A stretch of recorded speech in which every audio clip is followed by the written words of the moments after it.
싱하이밍 주한 중국 대사의 발언을 놓고 한중 갈등이 고조되고 있습니다. 대통령실은 앞서 중국이 싱 대사에 대한 조치를 해줄 것을 기다리고 있다라고 밝혔습니다. 중국은 사실상 거부를 했죠. 이번 사안의 파장이 한중 관계에 어떤 영향을 미칠지 박병광 국가안보전략연구원 국제관계연구실장과 이야기 나눠보겠습니다. 안녕하십니까? 예, 안녕하십니까? 네, 싱하이밍의 대사 발언으로 좀 사이가 시끄럽습니다. 많이 시끄러운데 일단 좀 고의적이고 도발적이다 이렇게 봐야 됩니까? 우리 입장에서 보면은 뭐 당연히 도발적이죠. 네. 고의적이냐는 잘 모르겠는데 계획적이긴 한 것 같습니다, 분명히. 왜냐하면은 야당 대표를 모셔서 네. 만찬을 하고 그러면 반드시 중국 정부 외교부의 본부에 보고가 됐을 것이고, 그렇죠. 그럼 이제 외교부 본부에서는 아마 지침을 주었을 것이에요. 말의 방향에 관한. 그러나 지침은 주었지만 그걸 뭐 15분 동안이나 읽는 장문의 문장을 만들어주진 않았을 텐데 이건 싱 대사가 책임지고 한 것이고 그 내용을 채워넣는 걸 보면은 상당히 계획적이었다라는 것을 발견할 수가 있습니다. 예. 그렇다면 앞서 이야기를 해주셨다시피 중국 외교부에서는 큰 가이드라인은 줬을 것이다. 예. 근데 그 가이드라인의 그럼 노림수는 뭘까요? 가이드라인은 아마도 이제 첫째는 네. 대만 문제라든가 중국이 생각하는 주권 영토 문제에 관해서 한국이 더 이상 나가지 않도록 지적하라라는 게 있었을 것이고, 두 번째는 미중 대립 구조 속에서 한국이 일방적으로 미국 편에 서는 것에 대해서 좀 더 압박하는 발언을 하라는 지침은 있었을 거예요. 네. 그러면서도 사실은 이제 한중 관계를 중시하고 있고 건설적인 관계 형성을 기대한다라는 말도 들어 있었을 텐데 싱 대사의 발언을 놓고 보면은 굉장히 그것이 원색적이고 네. 부적절하다 싶을 정도로 공세적이었죠. 그러니까 이러한 걸 통해서 사실은 이제 건설적인 한중 관계를 이루어간다는 데 방점을 찍기보다는 한국 정부를 압박하려고 하는데 방점이 찍혀 있었다라는 것이 굉장히 계획적이고 부적절했다.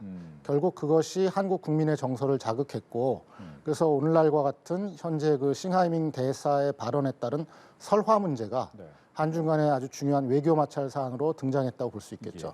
가장 큰 포인트 중에 하나는 바로 이 발언 중에 발언 내용이 내정 간섭이냐 아니냐라는 부분인 것 같아요. 우리나라 입장에서는 내정 간섭, 외교 정책 부분을 짚고 넘어간 건 내정 간섭이다라고 보는 거고 중국에서 또 그렇게 안 보고 있더라고요. 어떻게 봐야 될까요? 그 부분은 이렇게 보면 될 것 같아요. 뭐냐면은 이제 대사의 책무라는 게 있습니다, 일반적으로. 그건 뭐냐면은 국가를 대표해서 주재국 정부와 교섭을 하는 것이죠. 두 번째는 자국민을 보호하는 보호 의무가 있죠. 네. 세 번째는 주재국과 본국의 관계 증진을 위한 우호 증진을 위한 역할이 있죠. 그런데 싱 대사의 이번 행태는 세 번째 주재국과의 우호 증진에 상당히 위배되는 것이고 특히 그 내용을 들여다보면은 발언이 한국 정부의 정책을 비판하고 있죠. 네. 그리고 또 야당 대표를 불러들여서 한국 정부의 비판에 공조를 하려고 하고 있고 이러한 것은 우리 입장에서 보면은 내정 간섭의 여지가 충분히 있죠. 알겠습니다. 그렇다면 이제 우리나라에서는 지금 뭐 대통령실 역시도 약간의 조치가 필요한 거 아니냐 중국에서. 근데 중국 입장에서는 당연히 대사가 할 일을 하고 다니는 거다. 만날 사람 만나고 할 얘기 하는 거다라고 얘기를 해서 두둔을 하고 있단 말이죠. 즉 이 부분은 싱 대사가 알아서 좀 결자 해제해라 이렇게 시그널을 주는 겁니까? 어느 쪽에서요? 중국에서. 그렇게 보이지는 않습니다. 왜냐하면은 싱 대사가 과도한 일탈적 행동을 한 것은 사실인데 그 배경에는 지침을 준 중국 정부가 있는 것이고 또 중국 정부로서는 일국의 대사, 즉 특명 전권 대사로 파견한 것이기 때문에 네. 이 상황에서 싱 대사를 버린다거나 또는 뭐 한국이 요구하는 소환 조치를 한다거나 네. 이렇게 되면은 첫 번째는 중국이 한국에게 일방적으로 밀린다라는 체면의 문제가 발생하게 되고 예. 두 번은 중국 정부가 자국이 파견한 대사라는 공무원을 버리는 모양새가 될 것이고 그렇기 때문에 단기적으로는 중국 정부가 싱 대사를 일단 보호하고 가는 것이 그들의 전략에 부합하겠죠. 네. 그렇지만은 이로 인해서 한중 관계가 굉장히 치명적인 단계까지 이르게 된다면은 중국 정부로서도 사실은 굉장히 고민이 깊어지고 나름대로 해결책을 위해서 네. 뭔가 결단을 할 수도 있습니다. 예. 지금 일단 공은 우리나라에서 중국에 넘긴 상태잖아요. 이 공을 그럼 받는 겁니까? 아니면 조금 고민을 하는 겁니까? 제가 볼 때는 중국은 일단은 좀 전에 말씀드린 것처럼 네. 한중 간의 기싸움에서 밀리지 않으려는 문제도 있고 싱대사를 뭐 이렇게 쉽게 쳐버릴 수 없는 고민도 있고 한데 일단은 관망하고 관찰하는 것이고 두 번째로는 제가 볼 때 지금 이제 다음 주 중에 네. 토니 블링컨 그 미국 국무장관이 베이징을 방문할 예정이거든요. 그렇죠. 그러니까 중국으로서는 대미 관계가 제일 중요하기 때문에 그러한 그 블링컨 장관하고의 회담에 일단 모든 역량을 집중하고 있을 것이고 예. 때문에 싱 대사 문제에 대해서는 일단은 조용하게 관리를 하고 미중 회담이 끝난 다음에 네. 여기에 대해서 아마 본격적인 고민과 해결책을 추구하지 않을까 생각이 듭니다. 예. 이 싱대사 얘기하기 전에 조금 전에 이제 블링컨 얘기를 했으니까 관련된 질문을 드리면 블링컨 장관 같은 경우에 나오기 전에 이제 쿠바에서 정보기지 을 운영했다라고 좀 얘기를 했잖아요. 분위기가 그럼 계속 진행이 될 수 있는 겁니까? 지금 대화가 지난번에도 정찰 위성 때문에 한번 어그러졌는데. 그렇죠. 그러니까 이제 블링컨이 만약에 중국을 가게 된다면은 기본적으로는 미중 관계의 탐색전 대화를 하고 네. 두 번째는 가이드라인을 설정하면서 이제 일종의 그 충돌로 가지 않는 가드를 설정하는 것이 목표가 될 텐데 그 과정에서 말씀하신 것처럼 지금은 또 이제 쿠바에 중국이 세웠다고 하는 그 정보 그 기지 네. 이러한 것이 지금 이슈 현안으로 등장을 하고 있죠. 그러니까 결국은 제가 볼 때는 이러한 것들은 결국 미국과 중국 사이의 협상전에 앞서서 기싸움 소재로서 미국이 중국에게 이것을 먼저 던졌다라는 생각을 하게 되고요. 이것이 미중 회담에서 어떤 역할을 하게 될 것이냐. 그러니까 미중 회담의 어떤 그 미국이 의도하는 대로 중국으로부터 무엇을 끌어내기 위한 하나의 미끼 정도로 될 것인지 네. 아니면은 이 문제가 정말로 크게 비화해서 미중 회담 자체가 성과 없이 끝나게 될지는 좀 더 지켜볼 필요가 있죠. 알겠습니다. 다시 우리나라 얘기로 넘어오겠습니다. 말씀하신 것처럼 우리나라를 보고 있는 중국 입장에서는 싱대사에 대한 고민이 있다. 하지만 미중 간의 이야기를 먼저 끝내고 우리 쪽으로 올 텐데 보니까 이제 우리가 한중일 정상회의를 또 추진하는 의장국이란 말이죠. 이 회의를 좀 성립시키는 것이 의장국의 입장이긴 한데 이것이 지렛대가 될 수 있습니까? 지렛대가 될 수 있죠. 그러나 그것이 이제 지렛대가 되는 데는 시간이 걸릴 겁니다. 무슨 말이냐면은 한중일 정상회담의 의장국으로서 우리가 이것을 추진하고는 있는데 이것이 대략 연말쯤에 열리거든요. 통상적으로. 그러니까 하반기란 말이죠. 그러니까 지금 당면한 것은 싱하이밍 대사의 그 행태에 따른 설화라든가 이런 문제가 당장 닥쳐 있는 것이고 한중일 정상회담은 아직 조금 시간이 있기 때문에 하나는 싱대 사건을 잘 처리함으로써 그걸 탄력을 얻어가지고 한중일 정상회담 성사까지 가는 것이 하나 있을 수 있겠고 두 번째는 싱대 사건이 계속 난맥상으로 다리를 붙잡아서 한중일 정상회담 개최까지도 영향을 미쳐서 어그러지는 그런 두 가지 가능성이 있겠죠. 그렇지만 가능하다면은 한중 양국이 서로가 잘 소통을 해서 건설적 방향을 만드는 것이 상호 국익에 부합한다고 할 것 같으면은 결국 싱대사 문제를 잘 합리적으로 처리해서 한중일 정상회담까지 가는 것이 양국의 국익에 부합한다고 저는 생각합니다. 네. 그 의미를 좀 보면 앞서 말한 것처럼 이제 중국의 입장에서는 조금 더 관망해서 싱대사에 관련된 입장을 밝힐 텐데 우리나라 입장에서는 지금 기피 인물 지정 이런 얘기가 나오잖아요. 이거는 가능한 얘기인지 그리고 어떤 의미가 있는 건지 궁금합니다. 기피 인물 지정, 외교적 기피 인물 지정이라고 해서 이제 약자로는 영어로 이제 PNG라고 하는데 PNG를 당하게 되면은 72시간 내에 주재국을 떠나야 됩니다. 상당히 심각한 조치인 것이죠. 우리나라는 여태까지 PNG를 하거나 이제 외교 대사를 추방한 사례는 딱 한 번 있어요. 그러니까 러시아 대사를 추방한 사례가 있는데 그것은 이제 러시아가 먼저 우리 대사를 추방했기 때문에 거기에 대한 맞대응 조치로 했을 뿐이고 우리가 먼저 PNG를 실시해서 주재국 우리나라 주재하는 대사를 추방한 적은 없습니다. 만약에 싱하이밍 대사에게 그런 조치를 취한다면은 그것은 한중 수교 이후에 아마 가장 큰 사건이 될 거예요. 근데 과연 그렇게 될 수 있겠느냐? 제가 볼 때는 지금 공은 중국으로 넘어갔는데 여기 이제 처음에는 외교부가 대사를 초치해서 경고를 했고, 그 다음에는 대통령실에서 발언을 했고, 다음에는 대통령께서 직접 애둘러서 발언을 하셨고 그래서 이게 지금 계속 그 확장 일로에 있기 때문에 네. 만약에 대통령실에서 판단하건대 중국의 태도에 전혀 변화가 없다 또는 중국의 성의가 전혀 보이지 않는다라고 하면은 PNG로 갈 가능성도 배제할 수는 없을 것 같습니다. 근데 그렇게 될 경우에는 이제 과거에 그 사드 배치 때 문제가 떠오른단 말이죠. 그 당시에 한한령을 내면서 경제적으로 엄청난 타격이 왔는데 그런 일이 또 생길 수도 있겠다라는 생각도 드는데 어떻습니까? 그 부분은? 사드 문제에 따른 경제 보복 그리고 우리가 당했던 경제 보복 네. 이것은 시간이 지나서 지금 생각해 보면은 사실은 한국의 일방적인 손해만은 아니었죠.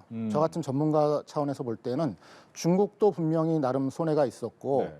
또 중국도 국제사회에서 이미지 실추라든가 또 뭐 비교는 안 되지만 그들도 경제적인 손해는 있었던 그렇죠. 것이고 무엇보다도 한국 국민들이 반중국 정서로 돌아섰기 때문에 중국으로서는 이것이 아주 뼈아픈 실책이거든요. 때문에 중국도 사드 보복을 실시했지만 그들도 검토를 통해서 자기들의 얻은 학습 효과가 있습니다. 때문에 그렇다고 해서 한국에게 일방적으로 사드 당시와 같은 경제 보복을 취할 것이라 보기는 어려워요.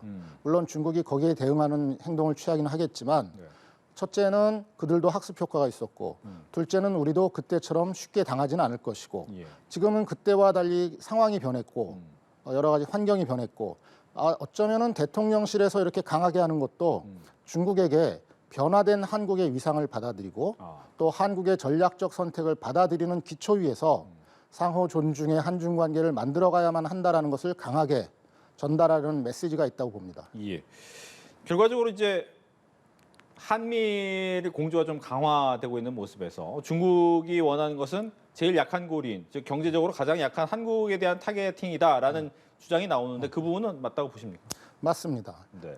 그 얘기는 뭐냐면은 이제 중국의 인식 속에서 한국이라고 하는 것은 미국의 그 아시아 태평양 전략에서 중국을 견제하고 압박하는 것이 미국의 전략인데 미국은 동맹 세력을 이용한 견제 전략을 펼치고 있단 말이에요. 네. 그럼 미국에게 있어서 동맹 관계가 굉장히 중요한데 미국에게 있어서 가장 약한 고리 중에 하나가 한국이다라고 중국은 보고 있죠. 그 이유 중에 하나는 한국인들의 어떤 그 독립적인 인식 뭐 이런 것이 있어서 일본과 다른 때로는 강한 반미 정서로 나타날 때도 있고 네. 반면에 또 중국에 대해서는 최대 무역 국가로서 중국이 위치해 있고 그렇기 때문에 중국은 한국을 바라볼 때 약한 고리다. 이걸 흔들어야 된다고 생각하고 있죠. 예. 때문에 대미 전략에 있어서 한국을 이용해야 되는데 네. 필요에 따라서 어떤 때는 한국을 설득하고 유인하려고 들고 또 어떤 때는 한국을 위협하고 압박하고 보복까지 하는 것이죠. 보통 이제 이 중국의 대사들이 가서 전랑 외교라고 하잖아요.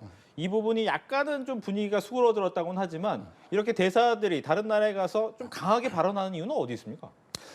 그거는 이제 전랑 외교라고 하는 것이 이른바 말하면 이제 늑대 전사 외교라고 하는 것인데 2019년 11월에 중국 외교부 창립 70주년 기념식에서 당시 외교부장이었던 왕이가 세계 각국에 나가 있는 중국 외교관들은 중국의 국가 이익을 위해서 좀 더 적극적이고 투쟁적으로 행동하라라는 나름대로의 그 지침을 내렸어요. 그리고 그 행동 양식에 따라서 인사고과에 반영하겠다고 했죠. 네. 그러다 보니까 각국에 나가 있는 중국 외교관들이 굉장히 공세적으로 돌변할 수밖에 없었고 때로는 이제 좀 마찰이 있었고 또 그 결과로 국제사회에서 중국의 이미지가 상당히 실추되는 결과도 있었죠. 그렇죠. 그렇지만은 이제 그 이후에 사실은 이제 시진핑 3기가 시작되면서 중국도 나름 그 전랑 외교에 수정을 가하려고 했었어요. 그랬는데 그 스파이 벌룬 정찰 풍선 사건이 일어나면서 미중 관계가 다시 이제 대립 구도로 가면서 중국은 우리가 전랑 외교를 바꾸려고 하더라도 그 주도권은 우리에게 있는 것이 아니라 결국 미국의 선택에 달려 있구나 했어요. 그래서 지금은 중국이 다시금 또 전랑 외교를 시작하고는 있는데 제가 볼 때 이 전랑 외교는 들여다보면 아주 미세한 조정이 있습니다. 뭐냐 하면은 선택적 전랑 외교로 바뀌고 있다는 것이죠. 그러니까 뭐냐면 그들도 그 과거의 전랑 외교에서 학습 효과가 있기 때문에 첫째는 핵심 이익에 관해서는 반드시 전랑 외교의 양식을 추구한다. 예를 들면 뭐 대만 문제라든가 그렇죠. 인권 문제. 그렇죠. 네. 두 번째는 이 한국처럼 미국의 약한 고리처럼 국가에 따라서 이슈와 사안에 따라서 선택적으로 전랑 외교를 실시한다라는 나름대로의 그 미세 조정이 있는 걸로 저는 보여집니다. 네. 그렇다면 이제 중국의 입장에서는 우리를 약한 고리로 생각하고 공격을 하고 있고 또 한미일 공조는 또 탄탄해져야 되고 우리나라는 외교 전략을 어떻게 짜가야 됩니까? 그건 쉽지 않죠. 네. 그렇지만은 그럼에도 불구하고 뭐 우리는 제가 볼 때는 항상 제가 강조하는 것은 첫째는 원칙이 있는 외교입니다. 어느 나라에 대해서든지 우리의 원칙과 규범에 입각해서 일관되게 우리의 입장을 펼쳐나가는 것이 필요하고 네. 두 번째는 사실은 그 밀면 밀리는 나라라는 인식을 주면 안 돼요. 특히 중국에게 있어서 중국은 중화주의가 굉장히 강하고 한국에 대한 나름대로의 전통적 그 중화 사상적 인식이 있기 때문에 한국을 바라볼 때 중국인들의 인식 속에 또는 중국 지도부의 인식 속에 있는 그러한 고정관념이 있거든요. 네. 그래서 싱하이밍 대사가 이러한 그 부적절하고 무례한 말을 하는 것도 사실은 그러한 인식의 발로이고 때문에 중국이 한국에 대해서 압박을 하거나 위협적 언사를 했을 때 한국이 약소해지거나 섣부르게 타협하려는 모습을 보이게 되면은 그것은 한국이란 나라가 또는 한국민이 밀면 밀리는 나라구나라는 인식을 주는 것이거든요.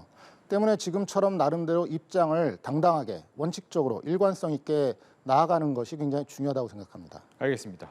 이렇게 해서 싱하이밍 주한 중국 대사의 발언의 파장과 관련해 박병광 국가안보전략연구원 국제관계연구실장과 이야기를 나눠봤습니다. 오늘 얘기 잘 들었습니다. 예, 감사합니다.